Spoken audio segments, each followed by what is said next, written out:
Swara angin, angin sing ngridu ati, ngelingake sliramu sing tak tresnani. Pengen angin. Oke, halo. Kembali lagi bersama Kang Catuy dan Kak Mei di Post. Oke, hari ini kita akan sudah kedatangan tamu dari jauh nih, tapi tetap dekat karena kita online.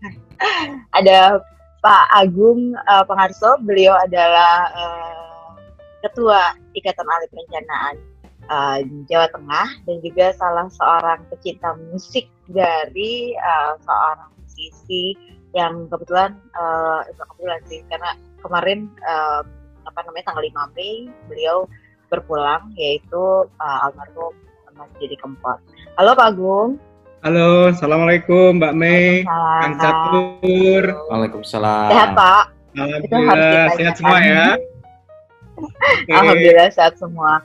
Oke, kita akan membahas sebenarnya apa kan topiknya? Iya. Oke, saya dulu ya. Jadi silakan langsung ke Kang Catur ini. Ya, topik ini memang spesial ya, agak spesial buat teman-teman yang menyukai Didi Kempot.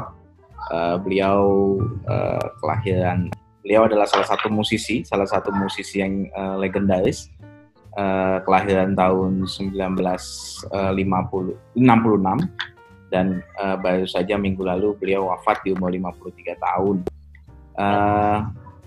Sebetulnya beliau karyanya sudah lama ya, dari tahun 89-an kalau saya tidak salah, mungkin nanti bisa dikoreksi, mulai meluncurkan album pertamanya setelah beberapa tahun beliau mengamen di Jakarta di daerah Selipi. Kempot itu katanya adalah kependekan dari kelompok pengamen trotoar. Jadi beliau dari tahun 89 sudah mengeluarkan album, cuman menjadi satu fenomena yang sangat kekinian karena sejak 2 tahun terakhir Didi Kempot yang biasanya musik campur sari itu diidentikan dengan generasi yang lebih dewasa, lalu kemudian dewasa lah, jangan tua dong. Dewasa. Lalu kemudian tiba-tiba dalam 2 tahun terakhir ini beliau digandrungi oleh para kaum millennials dan dijuluki sebagai Lord of Broken Heart gitu. Kalau ada salah satu MC ya dan sekaligus content creator Gofar Hilman bilang kalau di Jawa itu Didi Kempot itu adalah kultur dan aset budaya, di mana satu saat kita mendengarkan punk rock, lalu tiba-tiba kalau patah hati nyanyinya cidro. Nyanyinya tetap.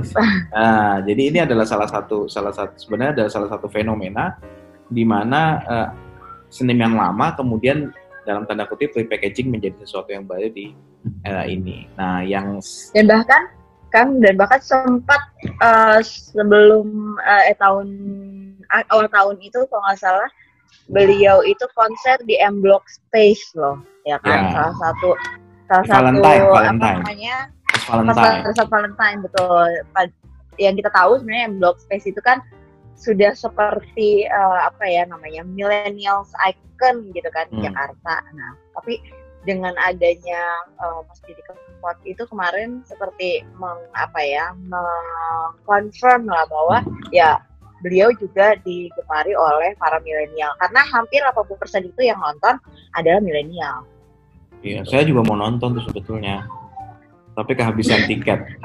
Sayangnya kehabisan tiket. Oh iya, tiketnya cepet banget sold out-nya loh. Ya. Nah, yang salah satu karakter beliau itu kan adalah menyanyikan lagu-lagu yang merepresentasikan orang patah hati. Nanti mungkin Pak Agung bisa cerita banyak di situ. Tapi yang mau kita bicarakan hari ini sebetulnya dari 700 lebih judul lagu yang dia sampaikan, ada beberapa yang sangat yang kerap kali menggunakan nama-nama tempat. Yang paling terkenal Stasiun Balapan. Terus terang saya paling tahu lagu cuma Stasiun Balapan aja kalau betul, saya juga agak-agak hafal sebenarnya. Ya, sisanya saya nggak terlalu tahu, nanti Mas Agung mesti ngajarin saya ini. Oke. Lalu ada Terminal Tirtonadi, Perawan Kalimantan, Parangtritis, Pantai Kelayar. Pantai Kelayar itu Pantai Kelayar ya, kampung kita. saya. Kampung saya sama kampung suaminya Mbak Mei. Kampung suami saya. Ya, dari Pacitan. Dan lain sebagainya. Nah, kalau pemahaman penglihatan kita sebagai orang-orang yang bekerja di dunia ruang, dunia space, jadi kita bisa melihat bagaimana bagaimana Didi Kempot sangat menghargai lokasi. Nanti mungkin Pak Agung ini bisa bicara banyak di sini. Mas Agung ini ketua beliau ini adalah ketua IAP Jateng, kawan kita, beliau adalah lulusan dari PWK ya, Mas, di Universitas Diponegoro. Kita coba minta ini Mas, minta bukan arahan, minta pelajaran mengenai pemaknaan ruang dari seorang Didi Kempot. Monggo Mas, silakan perkenalkan diri juga. Silakan Pak. Oke, terima kasih nih Kang Catur, Kak Mei sudah diundang di Pos Kota ya. Senang sekali saya, terutama kita bicara tentang almarhum Didi Kempot. Surprise ya kita bicara yang ringan-ringan di Pos Kota, karena setahu saya biasanya terlalu serius nih bicara tentang perencanaan kota dan sebagainya. Kita sedikit ringan. Ini juga terinspirasi dari Pak Agung, karena Pak Agung kan kemarin posting tuh ya, sedikit ringan ya kan. Wah, ini seru juga nih kalau kita bikin nih. Iya. Ya, tentu yang pertama kita kehilangan ya atas meninggalnya Mas Didi Kempot, dan semoga beliau mendapatkan tempat yang baik di sisi Tuhan. Amin. Dan ini fenomenal sebenarnya, lagu-lagunya cukup banyak, dan tadi Kang Catur menyampaikan beberapa tentang perspektif, mempunyai sense of place atau perspektif ruang dari lagu-lagu yang dinyanyikan Didi Kempot. Ada banyak sekali lagu-lagu yang menggunakan nama-nama atau bercerita tentang kota, bercerita tentang satu lingkungan hunian, bercerita tentang tempat pariwisata dan sebagainya. Nah, saya terutama sebagai perencana kota tertarik dengan ini ya. Kenapa musisi ini selalu bercerita tentang kota-kota, bercerita tentang tempat-tempat yang menarik. Mungkin kita bisa mengambil pelajaran untuk kita semua bahwa mencatat, membuat lagu dan sebagainya ini punya manfaat di dalam perencanaan ruang dan perencanaan pembangunan wilayah. Saya akan melihat satu persatu, boleh ya Kang Catur, Kak Mei? Kita lihat coba satu persatu beberapa lagu yang menarik perhatian. Ini kalau kajian gitu, ini tafsirnya tafsir ruang ya. Cukup ini karena puasa nih kayak pengajian Didi Kempot tapi tafsirnya tafsir ruang ya. Boleh juga nih. Ada beberapa lagu yang kita bisa coba kaji ya. Baru nanti di akhir mungkin kita akan mengambil beberapa pelajaran dari lagu-lagu tersebut. Jangan lupa terakhirnya Pak Agung harus nyanyi nih. Wah, kalau itu nggak bisa kami. Atau Kang Catur, dia soalnya udah belajar nih Pak, jadi kita suruh nyanyi. Wah, ini Kang Catur nanti yang nyanyi ya. Cidro, ya. Cidro mesti lagu nih ya. Ada lagu yang berjudul Banyu Langit. Nah, Banyu Langit ini di syairnya ada yang berbunyi ini Ademe Gunung Merapi Purbo. Ini ada subtitlenya nggak nih bahasa Indonesia ya? Saya sudah ada KPA-an ya. Iya. Jadi ada syair. Boleh dibesarin di Zoom. Oke ya. Mana nih? Sebentar. Ya, paling bawah. Ya, Ademe Gunung Merapi Purbo ing Langgran Wonosari Yogyakarta. Ini adalah lagu yang bercerita tentang Gunung Merapi Purba di Gunung Kidul Yogyakarta. Nah, di dalam lagu itu Didi mencoba untuk menceritakan tentang situasi kawasan tersebut. Misalnya hawanya yang sejuk, kemudian ada batu besar. Nah, sebenarnya kalau kita melihat kawasan Gunung Merapi Purbo itu ya mungkin sebelum banyak orang yang tidak tahu juga, tetapi dengan lagu ini banyak orang yang mungkin mencari tahu apa itu kawasan Gunung Merapi Purbo. Dan sebenarnya kawasan Gunung Merapi Purba itu merupakan satu kawasan yang mempunyai kekhasan geologi yang sangat menarik dan sekarang sudah menjadi bagian dari Geopark Gunung Sewu yang termasuk dalam jaringan Global Geopark UNESCO. Nah, ini menarik dan kalau kita lihat kawasan ini sekarang muncul kegiatan pariwisata yang cukup banyak mengundang wisatawan dan Gunung Kidul sekarang menjadi daerah tujuan wisata baru di kawasan Yogyakarta. Nah, saya tertarik untuk mengaitkan apa yang disampaikan oleh Didi Kempot dalam lagu tersebut menjadi bagian dari pengembangan satu kawasan. Nah, mungkin juga orang memanfaatkan lagu ini sebagai media untuk mempromosikan kawasan-kawasan tersebut. Nah, kita tahu beberapa kegiatan pariwisata, event-event pariwisata juga diselenggarakan di kawasan Ngelanggeran ini, dan ini semakin banyak mengundang orang untuk berkunjung ke kawasan Ngelanggeran. Ini contoh satu lagu.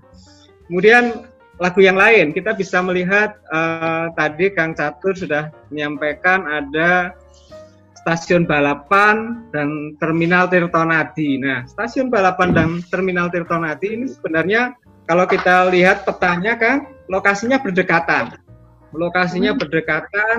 Nah, ini sekarang sudah dibangun intermoda yang menghubungkan antara stasiun Tirtonadi dan terminal Tirtonadi dan stasiun balapan. Nah, terminal Tirtonadi ini adalah terminal paling sibuk se-Jawa Tengah. Mungkin se-Jawa ya. Ini Jawa Tengah lah, Jateng DIY paling sibuk Tirtonadi karena Solo merupakan area yang menghubungkan antara Jawa Tengah dan Jawa Timur. Nah, peran terminal Tirtonadi ini di dalam kehidupan di Solo cukup dominan dalam sistem transportasi di Solo dan juga Jawa Tengah. Nah, di sini kita bisa melihat syairnya nih. Nalikone ing terminal Tirtonadi ngenteni tekane bis wayah wengi. Itu artinya ketika di terminal Tirtonadi itu menunggu bis sampai malam. Nah, Tirtonadi ini 24 jam Kang Catur. 24 jam. Artinya kehidupan malam di terminal Tirtonadi ini digambarkan oleh Didi Kempot dalam lagunya. Dan juga stasiun balapan. Nah, kita bisa belajar terutama para perencana kota bahwa satu kota itu keberadaan sarana transportasi, terminal, stasiun ini cukup menarik untuk tetap sebagai aktivitas utama dalam satu kota. Ini yang coba diungkap oleh Didi Kempot. Selain itu Didi Kempot juga Mas Agung, stop dulu di sini. Ini kan dia nih menggambarkan pengalaman beliau kali ya. Mungkin pengalaman yang beliau rasakan ketika menunggu bus di malam hari atau ketika dia pulang pergi dari stasiun balapan. Memang seberapa penting sih Pak Agung, kalau saya kan hanya pengunjung di stasiun balapan maupun Tirtonadi, tapi sebenarnya seberapa penting sih Tirtonadi dan stasiun balapan ini bagi warga Solo, kalau Mas Agung boleh sharing di sini. Ya, seperti saya bilang tadi, Solo ini kan kota transit ya. Solo itu kota transit dari Jawa Tengah, Jawa Timur, yang mobilitas penduduk pergerakannya cukup tinggi. Nah, peran Tirtonadi dan stasiun balapan ini cukup besar dalam menunjang kehidupan masyarakat di Solo dan sekitarnya. Jadi tidak hanya Solo, tetapi juga wilayah sekitarnya.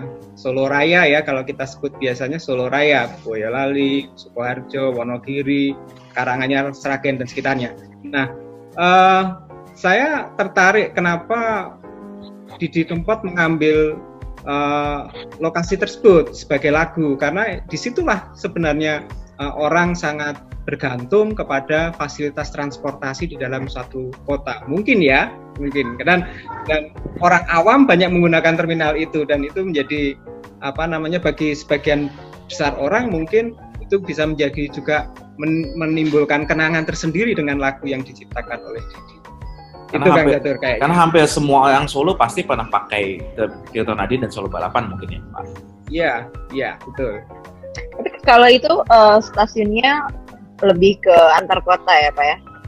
Bukan stasiun antar kota kan Pak ya? Atau antar provinsi juga ya? Antar provinsi balapan. Di Solo ini ada 3 stasiun kami. ada stasiun balapan, ada stasiun Purwosari, ada stasiun Jebres. Jadi perkereta apiannya cukup dominan di Kota Solo. Ya. Dan sekarang dibangun nih Skybridge dari stasiun balapan ke Terminal Tirtonadi. Jadi orang tidak perlu lagi keluar stasiun menuju terminal, tapi bisa jalan kaki, pakai sepeda. Nah, seperti ini, di gambar ini bisa kita gambarkan. Nah, ini sebenarnya pelajaran menarik bagi kita sebenarnya para planner, bahwa intermoda itu lokasinya diabadikan oleh seorang musisi menjadi lagu, dan kita harusnya peka terhadap situasi-situasi yang seperti ini. Yang menarik untuk menjadi kajian kita, bahwa terminal, stasiun itu harus menjadi satu, tidak terpisahkan. Itu. Monggo Mas, lanjut Mas. Ya, boleh. Lagu lainnya ya, ada beberapa lagu lainnya. Kemudian saya coba melihat yang Tanjung Mas Ninggal Janji. Nah, Tanjung Mas Ninggal Janji ini di Semarang, Mas. Di Semarang.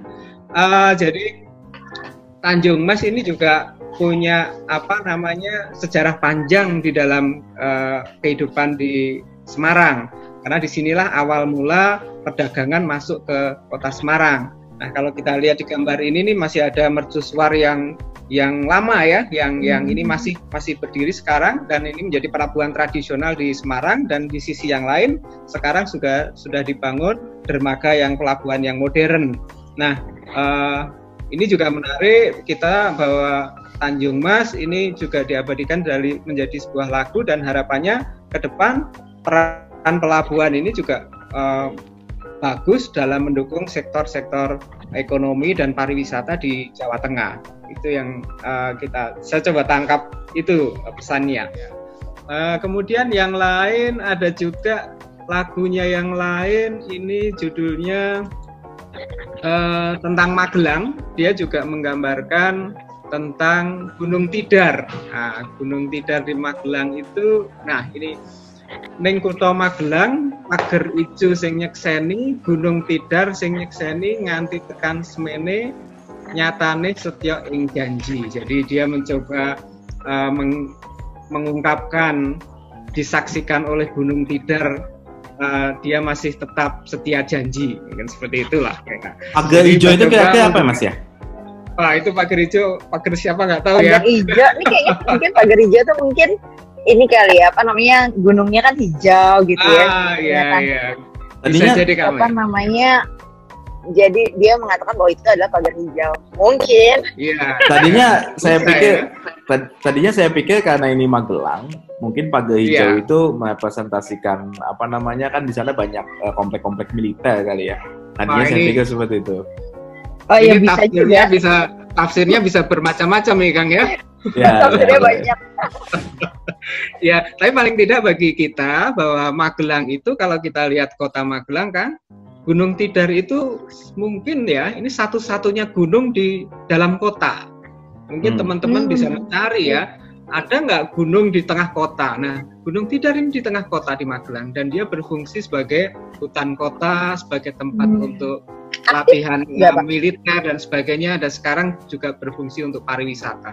Artinya Didi Kempot ini menggambarkan satu situs yang ini sangat berharga bagi sebuah kota, dan ini menurut saya tantangan bagi kita semua, tantangan bagi musisi dan semuanya untuk menuliskan, menggambarkan, merekam suatu situs yang punya peran penting di dalam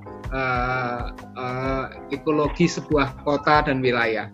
Ya, ini contohnya di lagu Magelang Nyimpen Janji ya. Kemudian yang lain ada lagi tentang pantai nih. Yang pantai, sekarang ke pantai kita, pantai. Ini ada lagu Pantai Klayar. Nah, ini yang Pacitan ya.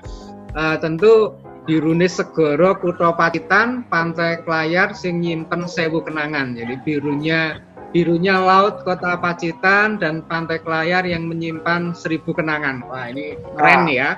Jadi ya, ini keren sih. Bagi orang Pacitan ini, menurut saya ini sebuah sesuatu yang menyentuh sekali bagi orang Pacitan, dan tentu sense of belonging bisa dibangun bagi orang-orang setempat untuk menggunakan citra yang seperti ini sebagai misalnya digunakan untuk promosi pariwisata dan sebagainya. Jadi ini bagus. Ya, karena Parangtritis juga demikian. Lagu Parangtritis ada juga dia bikin tentang ombak yang besar dan sebagainya. Ya, mirip-mirip. Ada juga lagu-lagu yang lain tentang pantai, bukannya. Kemudian dia juga menciptakan lagu Teluk Penyu ya. Teluk Penyu itu pantai di Cilacap, ya, sama. Nah, kemudian ini ada lagi nih lagu Lintang Ponorogo, kemudian lagu Malioboro. Nah, Malioboro ini ya. Juga, ya menurut saya Mas Didi ini kreatif untuk menuliskan kota-kota yang mungkin selama ini tidak banyak disebut. Selama ini orang tidak banyak menyebut tentang Ngawi, Nganjuk, tentang Pacitan, tentang Ponorogo, tetapi dia mencoba mengungkapkannya sebagai sebuah lagu dan banyak orang menjadi kenal di mana kota-kota itu berada dan membangun sense of belonging dari masyarakat yang ada di sana. Saya kira ini menarik ya. Demikian juga Malioboro. Nah, kalau Malioboro mungkin kita ingat lagu yang lain ya, Club Project juga. Club Project juga bikin lagu Malioboro dan itu era-era 90-an kalau orang mendengarkan lagu Malioboro-nya Club Project, ingatannya langsung menangkap kondisi di Yogyakarta. Ya enggak? Artinya itu betapa kuatnya sebuah lagu mempengaruhi image suatu kota. Nah, kalau ini keluar dari Didi Kempot ya, kalau kita lihat Club Project, cerita di dalam lagu Yogyakarta itu kita langsung menangkap suasana lesehan, langsung menangkap suasana keramah-tamahan Jogja, langsung menangkap suasana musisi jalanan. Ini image yang dibangun oleh sebuah lagu dan ini menurut saya menarik untuk membangun image suatu daerah atau image suatu kota. Ya, ini yang lain juga masih ada Kang Catur, ada Kangen Bandungan, Cintaku Jauh di Lampung, ada Pasar Klewer, ada Perapatan Sleko, ada Rindu Jombang, Taman Juruk, Tanjung Perak. Wah, ini Boyo itu Surabaya kan ya? Ya, Tanjung Perak Surabaya. Yang menarik dari Didi Kempot menurut saya adalah petualangannya yang cukup banyak di berbagai tempat dan itu dituliskan. Dan menurut saya pendokumentasian menjadi sebuah lagu ini hebat sekali menurut saya, karena kita kan yang mungkin merencanakan kota di mana-mana kadang-kadang tidak punya karya yang bisa di-share ke banyak orang ya. Kadang-kadang kita saja nggak pernah menuliskan sesuatu yang menarik kadang-kadang ya, itu mungkin refleksi untuk kita juga. Oke, kemudian saya kira lagu-lagunya cukup ya. Saya mencoba untuk membuat satu pembelajaran begitu. Saya kira karena kalau kita bicara lagu nanti nggak berhenti-berhenti nih. Ada beberapa pembelajaran sebenarnya yang ingin kita dapatkan. Yang pertama adalah bahwa literasi tentang kota atau wilayah. Jadi syair geografis ya, bisa kita namakan juga nih syair geografis ini mewariskan kita tentang literasi kota dan wilayah. Nah, literasi ini kan kemampuan, keterampilan seseorang yang secara kognitif untuk membaca dan menulis yang mungkin dipengaruhi oleh disiplin akademis tertentu, dipengaruhi oleh nilai budaya atau pengalaman. Nah, sepertinya Didi Kempot ini punya nilai-nilai budaya yang tinggi dan mungkin pengalamannya cukup banyak berkelana di berbagai tempat dan hebatnya dia memunculkannya menjadi sebuah tulisan. Nah, tulisan ini berupa syair-syair lagu. Nah, tentu syair lagu ini kan mendeskripsikan situasi alam, mendeskripsikan kota-kota, mendeskripsikan kehidupan di dalamnya. Dan ini menurut saya menarik untuk kita semuanya, terutama para perencana kota, untuk juga membaca, menulis situasi di dalam satu kota menjadi sebuah karya. Apapun karyanya, bisa buku, bisa karya seni, bisa karya ilmiah dan sebagainya. Nah, ini challenge ya untuk kita semuanya untuk mencoba memperbaiki literasi kita tentang satu kota, literasi tentang satu wilayah. Kemudian yang kedua,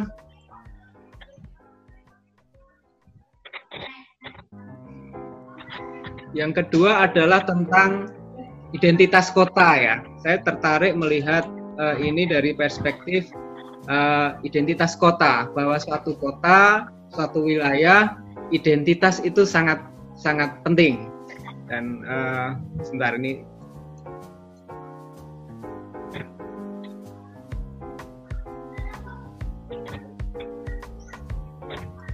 Nah, jadi sense of place itu melalui lagu ini dapat menggali, dapat meningkatkan karakter atau citra spesifik suatu wilayah. Seperti tadi banyak diceritakan, situasi kawasan tertentu ini dideskripsikan, ini akan memperkuat citra kawasan tersebut. Misalnya Tirtonadi, kemudian ada stasiun balapan, ada Gunung Merapi Purbo, ini akan memperkuat citra yang dibangun, dan citra yang kuat ini bisa digunakan untuk branding satu kawasan. Nah, kalau kita lihat kota-kota kita sekarang ini lebih banyak terjadi krisis identitas. Nah, krisis identitas ini harusnya kita bisa kembalikan dengan membangun atau memperkuat identitas dengan menguatkan satu entitas kota menjadi tematik tertentu. Nah, Didi Kempot sepertinya tertarik untuk mengambil 1-2 lokasi untuk dijadikan tematik sebuah lagu. Ini menarik, dan secara teoritis satu wilayah seharusnya punya kekhasan, tidak sama antara wilayah dengan wilayah yang lain. Dan penggambaran yang bagus di dalam sebuah karya seni ini akan membuat satu wilayah mempunyai jiwa, atau semakin kita bisa menjiwai satu kawasan. Nah, ibaratnya kalau kota tanpa jiwa itu artinya ya kota yang mati ya. Jadi sebenarnya membangun jiwa, membangun spirit kota ini salah satunya bisa digunakan media seni, media lagu, media buku, media novel dan sebagainya. Novel juga menarik, Kak Mei. Tadi Kak Mei cerita tentang Laskar Pelangi ya. Nah, Laskar Pelangi ini juga menggambarkan tentang Belitung Timur. Nah, sebelumnya siapa yang tahu tentang Belitung Timur?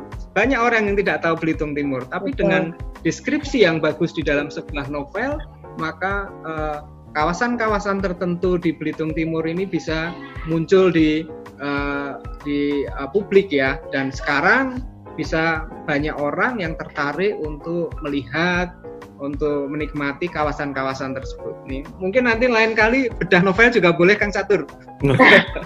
Boleh bedah film, bedah novel, kita bedah novel kreatif ya. Sama Pak Agung nih. Iya.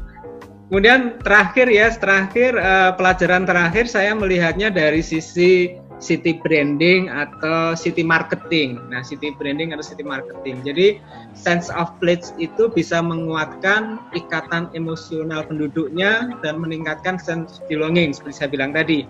Nah, tentu sinergi dari banyak pihak di dalam satu kota, termasuk dalam hal ini komunitas seni, ini bisa menguatkan city branding satu kota. Di beberapa lagunya, Didi Kempot menceritakan tentang Solo, karena memang beliau tinggal di Solo ya. Banyak cerita tentang Solo. Tadi titik-titik lokasi yang diceritakan tadi tentang Solo. Nah, dengan semakin kuatnya penggambaran tentang Solo ini juga memperkuat city branding Solo dengan sendirinya. Dan ya ini kebetulan juga pemerintah Kota Solo, komunitas di Solo juga punya kesadaran untuk memperkuat brand Solo menjadi the spirit of Java. Mereka menyebutnya Solo the spirit of Java. Mungkin itu juga saling mempengaruhi ya antara brand yang dibangun oleh komunitas, oleh masyarakat, oleh pemerintah dengan pelaku seninya. Ini saya melihatnya seperti itu, kemungkinan ya, sehingga pelaku seninya juga terdorong untuk menciptakan atau dengan bangga bisa menceritakan kota Solo dalam syair-syair lagunya atau dihubungin dalam karya-karya seni yang lain. Mungkin itu ya yang bisa saya tangkap dari cerita dalam sebuah lagu terhadap city branding atau regional branding yang nanti akan berujung pada regional marketing dalam satu wilayah. Itu deh kayaknya Kang Catur, Kak Mei yang bisa saya ceritakan. Nggak banyak sih, tapi mungkin kita bisa mengambil pelajaran. Monggo kita diskusikan aja. Oke. Jadi beliau itu kan punya fans itu di seluruh Indonesia, bahkan di luar negeri ya. Yang kata sebagian besar adalah kaum migran yang berasal dari Pulau Jawa di berbagai kota, Nganjuk, Magelang, Ngawi, dan lain sebagainya. Maka mungkin termasuk Pacitan. Nah, yang diinginkan oleh beliau itu sebetulnya memberikan pengalaman ruang dalam lagunya, bukan hanya bicara patah hati. Jadi dia mendeskrip. Jadi gini, kalau saya berpikir dia riset 2 hari, Mas Agus. Riset 2 hari. Jadi dia tuh pengen, kalau kita patah hati gitu, kita kan ingin menggambarkan seseorang yang patah hati atau seseorang yang ditinggal kekasih atau seseorang yang menunggu dan lain sebagainya. Itu bukan hanya bicara saya sedang menunggu kekasih saya atau saya dikhianati kekasih saya, bukan. Dia ingin orang tuh bisa membayangkan rasanya patah hati melalui, coba deh waktu kamu lagi duduk di terminal Tirtonadi terus kamu menunggu tuh rasanya gimana gitu. Jadi ada, terutama buat orang Solo mungkin ya, buat orang Solo tuh bisa membayangkan dinginnya nunggu bis malam-malam. Pasti sebagian besar pada nunggu bis malam ya Pak Agung ya. Dinginnya, lalu hiruk pikuk terminal, pengalaman si pendengar, pengalaman ruangnya si pendengar itu digabungkan dengan lirik-lirik lagu yang patah hati, itu dia ingin memberikan rasa itu. Gimana Mas Agus? Ya, betul. Jadi memori tentang ruang itu menjadi penting ya, menurut saya, bagi semua orang saya kira, bahwa cerita tentang sesuatu itu tidak lengkap tanpa deskripsi yang ada keruangannya. Ini menarik. Jadi bagaimana menceritakan suasana hati, tetapi deskripsinya ada aspek tempat, aspek ruang. Jadi itu juga cukup baik untuk mengapresiasi sebuah ruang. Nah, karena kita bergerak di dalam perencanaan ruang, saya kira mendorong semua orang untuk mengapresiasi ruang melalui berbagai media. Dan setuju Kang Catur, saya kira bagus sekali. Iya, kan kalau kayak saya menyebut satu lagu lagi ya, tapi dari Iwan Fals sebetulnya. Kalau kita ingat kan, mungkin Mas Agung tahu atau Mei tahu, itu ada lagu Ujung Aspal Pondok Gede itu loh Pak. Ya. Ujung Aspal Pondok Gede kan sebenarnya dia pengen bicara ini sebenarnya sangat planner sekali loh. Jadi kata-katanya gini, sampai saat tanah moyangku tersentuh sebuah rencana dari serakahnya kota, kan gitu kan. Terlihat murung wajah pribumi, terdengar langkah hewan bernyanyi. Lalu dia mendeskripsikan di depan masjid, samping rumah wakil Pak Lurah dan lain sebagainya. Dia ingin membayangkan kapitalisme kota. Tapi orang kan kalau dia ngomong, ya ini ada kapitalisme kota dan lain sebagainya, itu kan orang nggak kebayang apa ini kapitalisme kota, nih opo sih Iwan Fals. Tapi dia mendeskripsikan Ujung Aspal Pondok Gede. Dulu kan Jakarta itu, Mas Agung, mentoknya itu di Pondok Gede. Itu udah mentok itu. Dia bicara urbanisasi di situ sebetulnya. Kita kalau keluar dari konteks yang lain, dulu Jakarta cuma mentok di Pondok Gede. Ya kalau udah Pondok Gede tuh udah kesannya udah kampung gitu. Tapi dia bicara urbanisasi, gimana kalau udah ujung Pondok Gede, lalu masih ada rimbun dan anggun nama senyum penghuni dusun, lalu tiba-tiba sampai saat tanah moyangku tersentuh sebuah urbanisasi. Gimana Mas Ayu? Ya, itu kritik yang sangat keras ya Kang Catur, menurut saya. Dan itu lagu itu lebih keras daripada apa namanya, daripada teman-teman IAP harus ke menteri ya, saya kira. Nah, Jadi lebih maksud saya begini, ya, iya, daripada maksud saya Yape. begini, media seni itu bisa jauh lebih punya kekuatan, Kang Catur. Puisi juga demikian ya. Puisi itu bisa sangat kuat untuk menyampaikan satu pesan, dan ya setuju sih, apa namanya, lagu, puisi dan sebagainya ini punya pesan yang sangat baik untuk menyampaikan apa yang sebenarnya terjadi. Nah, kalau kita menulis misalnya itu dalam satu tulisan yang walaupun mungkin sebenarnya ilmiah, tapi belum tentu itu bisa ditangkap dengan baik, menggambarkan situasi urbanisasi di Jakarta yang tadi dinyanyikan oleh Iwan Fals. Ya, Mungkin medianya universal ya. Ya, betul. Dengan musik, dengan lirik puisi itu lebih universal, dan mungkin bahasanya juga lebih mudah dipahami banyak orang, sehingga lebih kuat atau lebih powerful. Iya, karena sense of place itu kan pengalaman orang terhadap peluang. Ya, kalau saya ngebayangin mungkin Mas Didi, almarhum Mas Didi datang ke Pantai Kelaya, lalu dia dengar orang tuh, wah ini kalau di Pacitan itu pantainya biru terus, kagak pernah ada biru gitu, karena kan dia Samudra Hindia ya, Samudra Hindia. Lalu terus dia ke Magelang, mungkin lagi konser, Pak ini Gunung Tidar ini bagus, bla-bla, saya tanya begini. Bahkan katanya Gunung Tidar itu pakunya Jawa dan lain sebagainya. Jadi posisi Gunung Tidar bagi orang Magelang itu kan nggak mungkin dilupakan. Jadi setiap orang Magelang tuh pasti akhirnya dari situ dia muncul, gimana saya bisa menyampaikan pesan-pesan ini buat para Magelangers, orang-orang Magelang yang ada di seluruh ataupun seluruh dunia yang kan ada para kaum migran gitu, agar mereka tuh mereka cuma bukan hanya mendengar lagu-lagu saya putus cinta, tapi bagaimana mereka bisa mengenang kembali, wah itu dulu kampung saya gitu. Jadi kalau buat saya itu obat rindu ya, mungkin kalau saya nggak pernah merasakan ya, tapi mungkin bagi orang-orang para pekerja di luar kota Magelang atau di luar negeri bahkan, lagu-lagunya Didi Kempot itu bisa sangat mengobati kekangenan gitu ya. Ya karena tadi pengalaman ruang tadi, gimana Mas?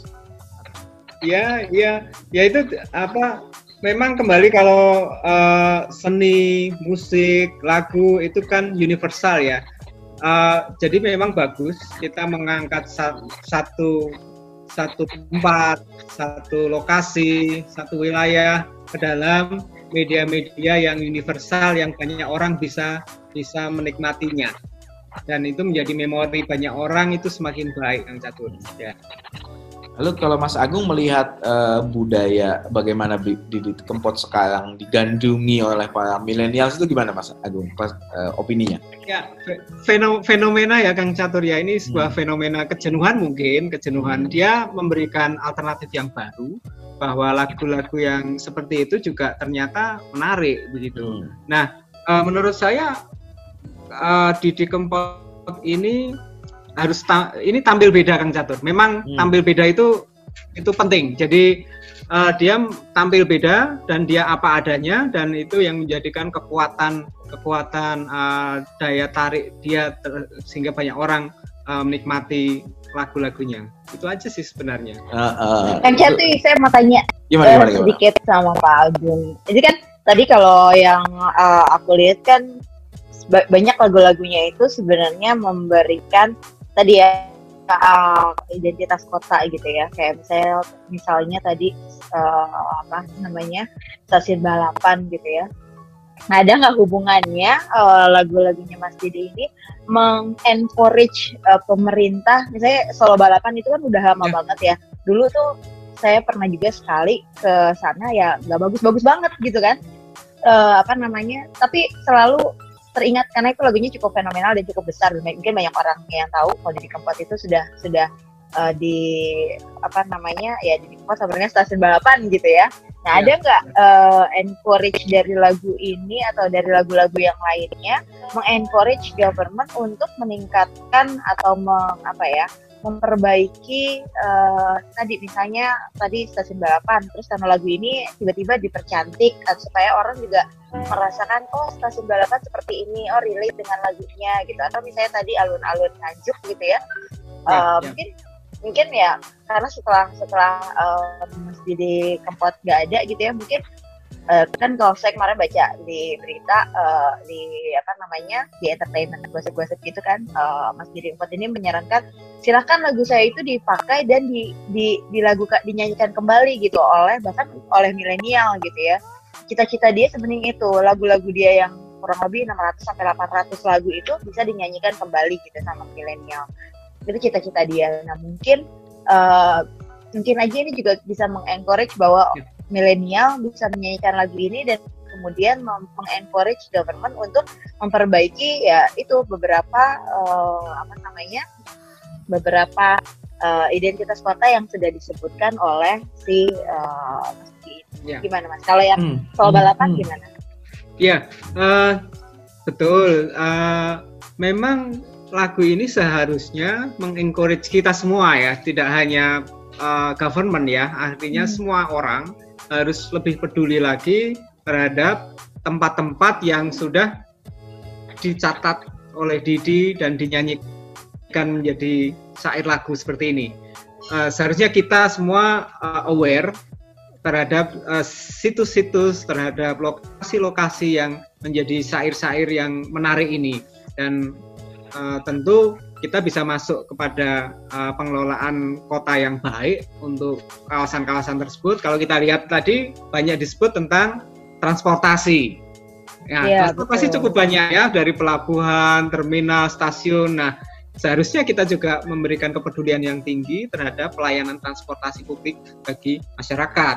Nah, contoh di stasiun balapan dan terminal Tirtonadi ini tadi sudah dibangun tuh Skybridge-nya. Ini menarik. Skybridge ini praktek perencanaan yang menarik Kak Mai, yang bisa dilihat betapa Skybridge ini bisa mempermudah orang supaya bisa langsung menggunakan pergantian moda ini bisa langsung digunakan dengan mudah.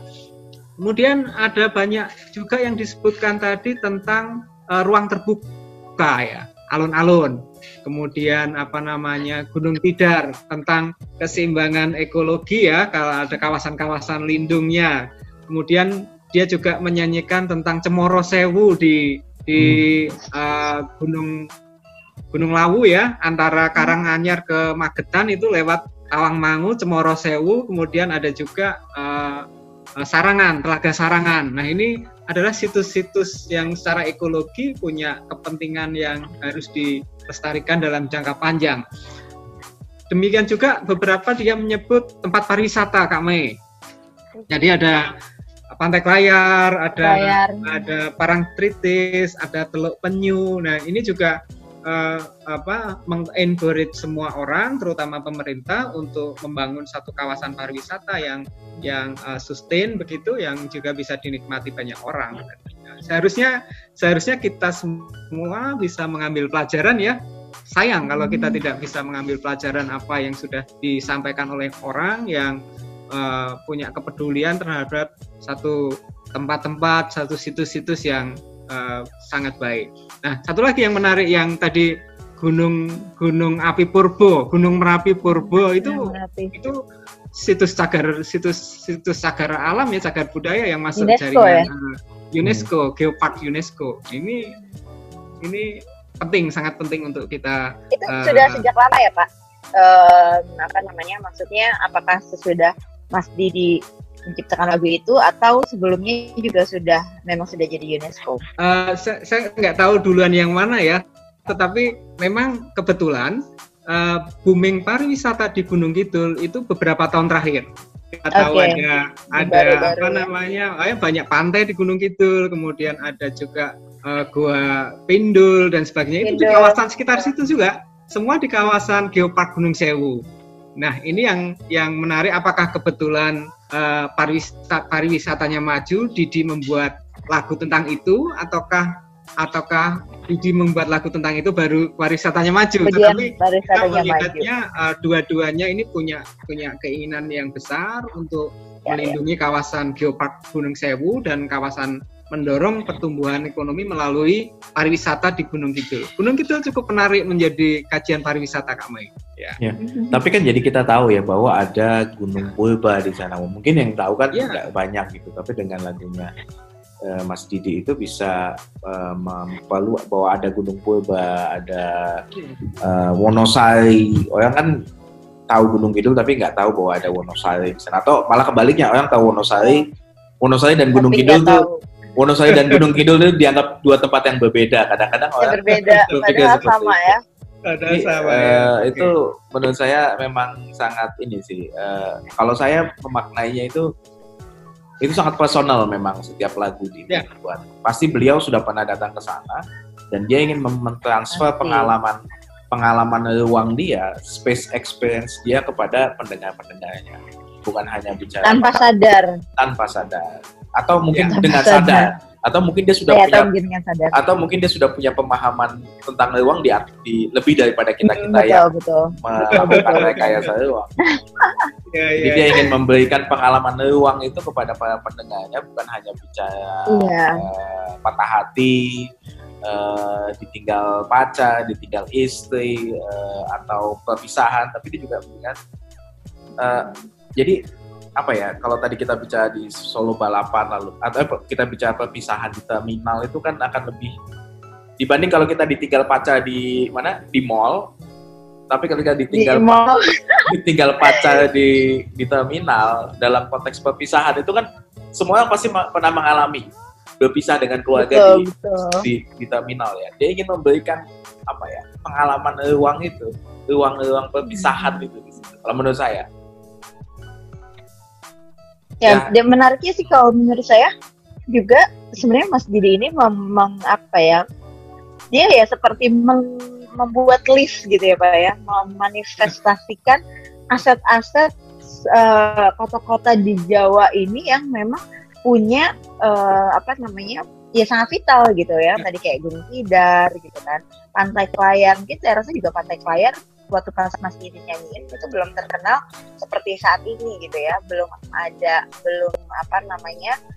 orang belum banyak mengenal, tapi dia dengan sangat jelas men-state bahwa ya Pacitan itu adalah kota ya, kalau kita tahu kan tadi kota 1000 gua, terus ya kota yang banyak pantainya gitu kan.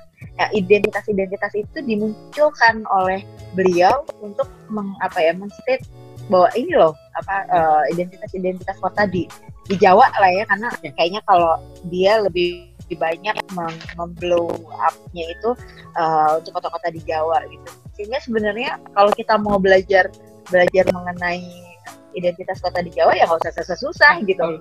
Mungkin dengan lirik-lirik lagu beliau kita udah tahu gitu. Ya mungkin nanti saya kalau di kelas saya suruh dengerin aja lah ya untuk mengetahui. Dan menurut saya dia cukup berani kami. Jadi menurut saya Mas Didi ini cukup berani untuk menyampaikan identitas satu wilayah. Karena banyak juga penyanyi yang lain, dia bisa menggambarkan gunung, dia bisa menggambarkan pantai, dia bisa menggambarkan laut, tapi tidak tahu laut mana, gunung mana, pantai mana. Betul. Nah, itu keberanian yang menurut saya menarik, bahwa identitas yang sederhana pun dia akan ungkapkan. Seperti tadi dia menyampaikan ada perapatan Sleko. Perapatan Sleko itu perempatan Sleko. Sebelum cari itu gimana tuh? Ya, dia artinya satu lokasi yang kecil pun dia mencoba untuk ungkapkan. Kemudian tadi ada jalan tembus Karanganyar Magetan, itu ya dia sampaikan saja apa adanya begitu. Dan menurutku keberanian untuk menyampaikan satu identitas ini merupakan hal yang patut kita hargai. Dan ini mungkin juga musisi-musisi yang lain mungkin juga bisa meniru ya, artinya meniru, mengungkapkan identitas kotanya, identitas suatu wilayah menjadi satu karya seni. Dan juga mungkin kita semuanya juga untuk tidak ragu lagi menggambarkan situasi alam itu tidak hanya gunung yang indah, tapi jelas lah ini gunung apa nih.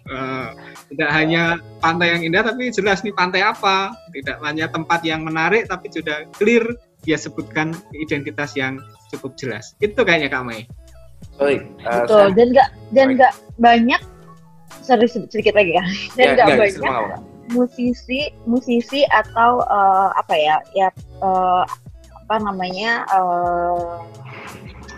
musisi ataupun aktor-aktor yang di bidang kreatif ini bisa memblow up itu ya, karena kan mungkin kalau di film juga nggak terlalu banyak yang mau blow up mengenai satu kota gitu ya. Cuma ada beberapa yang sekarang mungkin udah mulai ke situ sejak Laskar Pelangi gitu. Mudah-mudahan dengan munculnya ya Mas Didi sekarang udah nggak nanti akan ada yang mengikuti jejak beliau untuk mengangkat identitas kota ataupun spot-spot ruang lainnya di kota dalam bentuk kreatif ya, seperti musik atau apapun itu ya bentuknya gitu. Mudah-mudahan seperti itu sih. Jadi saya tadi browsing singkat Mas Agung. Perapatan Sleko itu ternyata adalah satu tempat yang sangat memiliki momen buat Dahlan Iskan. Dahlan Iskan dan istrinya dia ada di Madiun. Oh, Madiun, oke. Jadi kan menurut yang saya browsing sebentar, tapi nggak tahu dan itu mungkin bisa dikonfirmasi oleh yang lain. Jadi Dahlan Iskan tuh cerita ke Mas Didi waktu itu di satu momen bagaimana dia sangat suka sekali dengan jadi pengalaman ruang yang Pak Dahlan sebetulnya. Bagaimana dia masa kecilnya, dia tuh sangat favorit sekali karena dia punya kenangan. Jadi gini, jadi Dahlan Iskan itu dulu kan, jadi Dahlan Iskan itu punya kakak sekolahnya di Madiun. Dan diharapkan ketika pulang ke Magetan, itu bawa oleh-oleh gitu. Nah, jadi dia selalu diceritakan sama kakaknya mengenai bagaimana Madiun itu gini, dan salah satunya Perapatan Sleko. Dan dia selalu ingin membayangkan, saya ingin ke Madiun, saya ingin melihat Perapatan Sleko. Nah, pengalaman masa kecil Dahlan Iskan itu diceritakan kepada Mas Didi dan dijadikan sebuah lagu. Jadi dia tuh betul-betul bukan hanya bicara itu, tapi dia benar-benar bicara pengalaman ruang baik ini dan terkait dengan literasi tadi. Mungkin ya kita nggak bicara sekarang ya, kalau sekarang mungkin kita bisa banyak, tapi kalau kita bicara 20-30 tahun lagi, mungkin kita akan ada satu kajian khusus sendiri di teori perencanaan perkotaan mengenai sejarah kota-kota di Jawa atau bicara teori Kevin Lynch di kota-kota di Jawa dengan pendekatan lagunya Mas Didi Kempot. Karena terus terang betul nggak sih Mbak Mei mungkin? Jadi mau curhat nih. Enggak.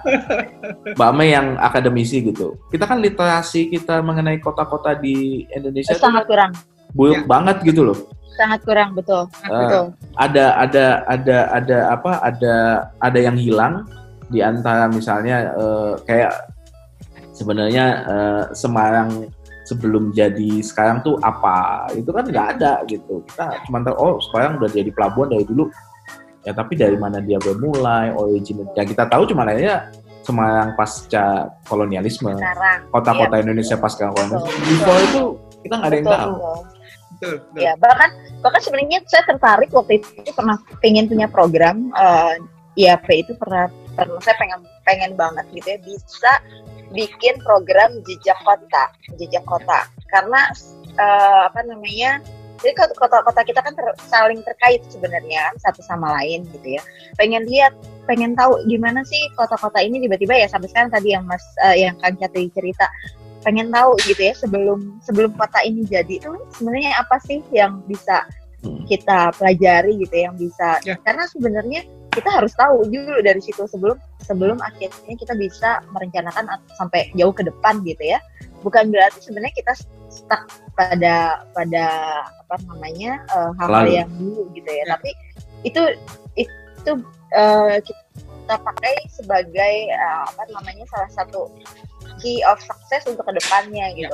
Yang sekarang juga mungkin banyak orang yang nggak tahu gitu, bahkan sampai belum pernah gitu kalau ke Jawa ya naik kalau apalagi transportasi udah maju gitu ya. Ya. Kalau Semarang udah tinggal naik pesawat nyampe di Semarang, tapi ya udah di kota situ-situ aja, tapi kita nggak pernah tahu jejak antara mungkin di samping Semarang ada apa gitu ya. Sebenarnya itu yang membuat Semarang maju sampai saat ini. Atau tadi kota-kota yang Jawa yang Solo Raya misalnya ya, saya udah beberapa kali sebenarnya baru karena menikah dengan orang Solo dan orang Pacitan gitu ya, jadi pulang kampung.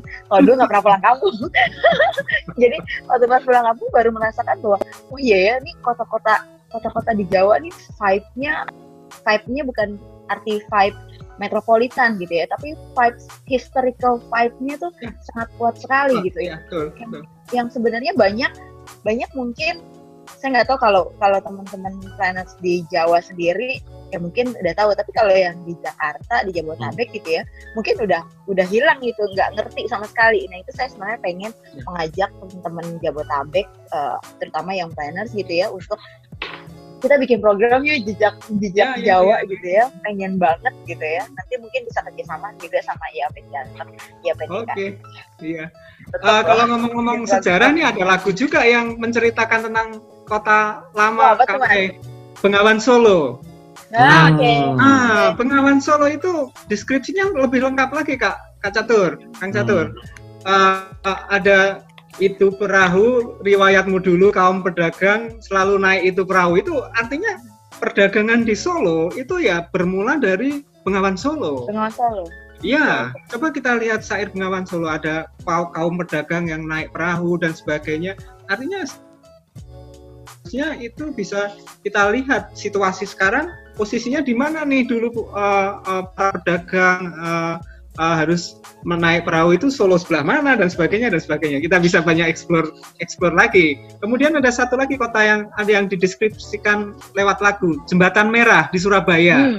Lagu Jembatan Merah. Nah, Jembatan Merah itu juga lagu lama yang menggambarkan tentang situasi Jembatan Merah di Surabaya. Nah, saya nggak tahu nih jejaknya sekarang Jembatan Merahnya masih ada apa enggak, atau masih warna merah apa enggak, nggak tahu juga. Udah dicat jadi warna putih. Nah, sebenarnya kita kalau memperhatikan sejarah seharusnya mempertahankan itu sebagai bagian dari sejarah perjuangan bangsa ya. Jembatan Merah itu lagu perjuangan ya. Itu seharusnya kita juga memikirkan bahwa situs itu bisa menjadi bagian sejarah yang bisa bercerita dalam jangka yang panjang begitu mungkin. Itu Kak Mai. Oke, menarik Pak. Makasih nih Mas Agung. Waduh, ini kalau kita nggak habis-habis ini, tapi pembicaraannya mulai dari Didi Kempot sampai terakhir udah nggak ngomongin Didi Kempot lagi. Tapi apapun itu, kita cukup berbangga hati ya, punya seniman yang sangat kreatif, karya yang sangat banyak, mengangkat isu-isu lokal dan sangat humble ya, sangat rendah hati dan lain sebagainya. Jadi kita sangat beruntung sekali dan Indonesia punya seniman seperti itu, dan Jawa Tengah khususnya Solo juga punya seniman seperti itu. Itu mungkin one of a kind, mungkin nggak muncul lagi 20-30 tahun lagi ya.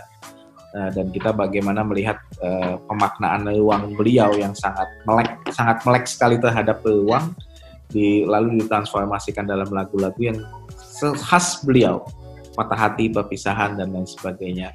Kalau anak Jakarta mungkin punya Glenn Fredly dalam setiap pacar-pacarnya, kalau mungkin di sisi lain kita juga punya Didi Kempot ketika semua sedang patah hati, gitu mungkin ya. Oke. Terima kasih Mas Agung. Waduh, obrolannya seru banget. Iya. Jadi nanti saya bikinin ya program Jejak Kota bareng IAP Jateng. Oke. Senang saya. Ya, seru-seru. Thank you Pak Agung, sehat-sehat. Oke, kasih Kak Mai. Thank you, kita ketemu lagi di sesi lain Pos Kota. Oke, Assalamualaikum warahmatullahi wabarakatuh.